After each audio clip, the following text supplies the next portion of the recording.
Welcome back, my angels. Today we're going to talk about all things metabolism. If you feel like you have a slow metabolism, this video is for you because I'm going to teach you how you can fire it up and actually eat more and improve the look of your body. Let's go. I want to start off this video with explaining what your metabolism even is.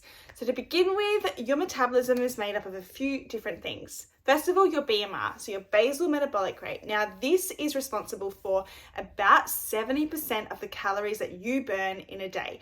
And a lot of this is going to come down to genetics. It's going to come down to your height, your weight, how much muscle you have on your body, genetics basically. And there's not a whole heap that we can do to optimize your BMR. The bigger you are, for example, guys tend to always be able to eat more. I don't know whether you've noticed your partner, like guys just tend to be able to eat so much and not gain weight. And that's usually because their BMR is higher, right? Because they weigh more and they're just bigger people. However, we can try to optimize our BMR. So making sure that we have muscle on our body, and that's why we really promote here at Girl Fit Method lifting weights, because we want to be able to optimize your metabolism so you can eat the most amount of food and maintain your weight. Also, your hormone health, sleep, stress levels will all impact your BMR. So you want to look at lifestyle choices and how you're managing them, in particular stress, because that's actually going to have a direct impact on your BMR. Next is going to be your NEAT, your non-exercise activity thermogenesis. This is going to surprise you because this takes up 20% of the total calories that you burn in a day. And your NEAT, so we shorten it for non-exercise activity thermogenesis, is all the movement that you do that is not your formal workout. So I use my hands so much when I talk, I'm so Greek. But this would be NEAT. Me fidgeting would be NEAT.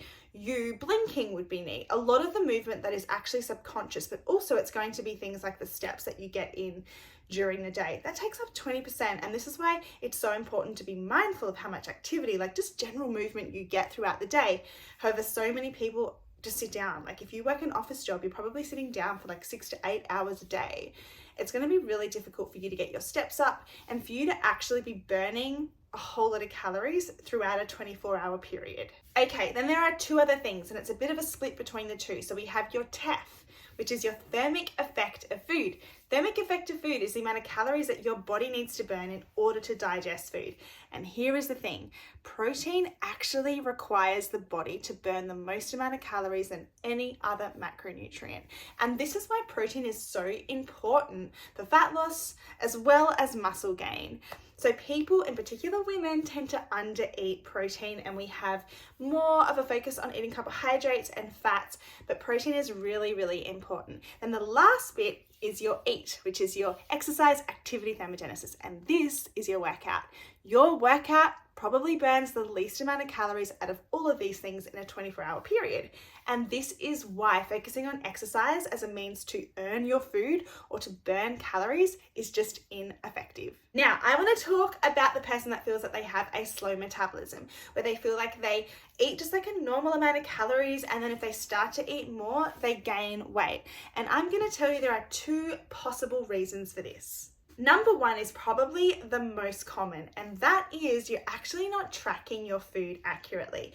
A lot of people will underestimate the amount of food that they're consuming, and what that looks like is really not tracking absolutely everything that you eat in a day. So for example, little snacks or bites of food. And then the other thing is you might be feeling like you're making really good choices with your nutrition. You're having salads, but you're not actually aware of like what is in the salad dressing or what you're actually consuming and how many calories are in that. A lot of people and girls will try to eat clean, but what that means is that you're going to be including lots of nutrient dense foods, which is great, right? But nutrient dense foods still contain calories. So you might be thinking you're having a low calorie diet when in fact you're actually eating more than what you thought. Now, the second reason that you might have a slow metabolism is that you have been undereating for a really long period of time. Now, when I talk about slow metabolisms, here's the thing. There is no such thing as a slow metabolism. Something called metabolic adaptation occurs. And what metabolic adaptation is basically your body, your metabolism adapting to however many calories you give it. So let me give you an example. Let's just say that you start dieting on 1,200 calories. For the first I don't know, 2 months, you lose weight, right? But then you will always plateau. People always plateau when they're on a diet and they need to drop their calories lower. Why is that? Why is it that you can lose weight on 1,200 calories for 2 months and then you head into your 3rd month and now you're just maintaining your weight?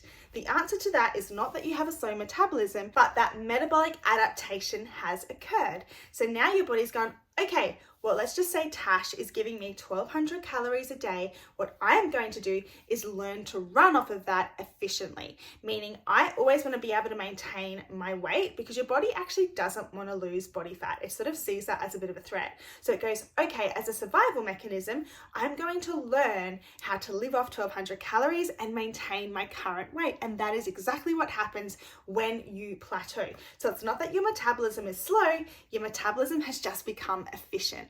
So the question is, what do you do now? And I really want to give you some takeaways that you can implement right now into your life that's going to optimize your metabolism, because it is the worst having to live off a small amount of calories and having absolutely no freedom to go out to eat or just to enjoy life because you know that you're going to be gaining weight. It's a horrible feeling and it really does not need to be that way. Number 1 is a bit of a hard pill to swallow, but that is you need to stop chronically dieting.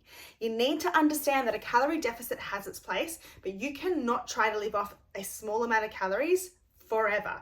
All that's going to happen is that metabolic adaptation. And instead of those low calories being a calorie deficit for you, that's now your maintenance calories. And then where do you go from there?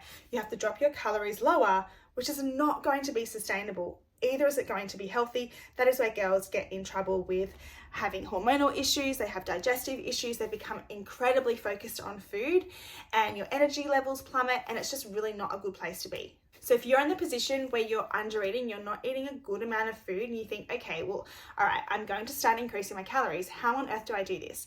What I would suggest doing is slowly increasing your calories.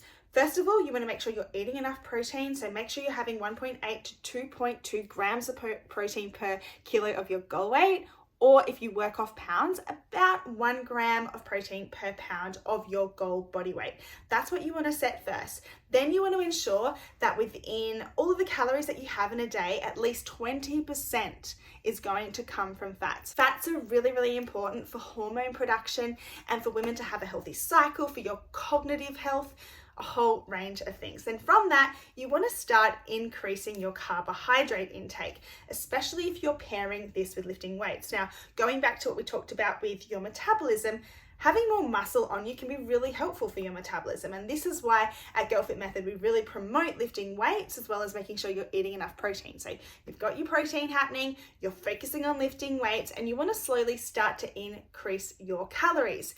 Now, I know this can feel really scary, but you need to trust the process. And sometimes what we need to do is shift our focus off of weight loss constantly and move it onto something that is performance-based. So really focusing on getting strong, having higher energy levels, maybe like focusing on, I don't know, getting your period back if that's an issue for you. And please let me know if you want me to do a episode or a video on how to get your cycle back if that is an issue that you are currently dealing with. I hope this has been really helpful for you, and if you feel like you have a slow metabolism, now you know what's kind of happening, right? Now, if you have any particular questions for me specific to your situation, please put them in the comments. I would be more than happy to answer them for you. And if you did enjoy this video, please give it a thumbs up and make sure to subscribe. I'll speak to you soon. Big love, Coach Tash. Mwah.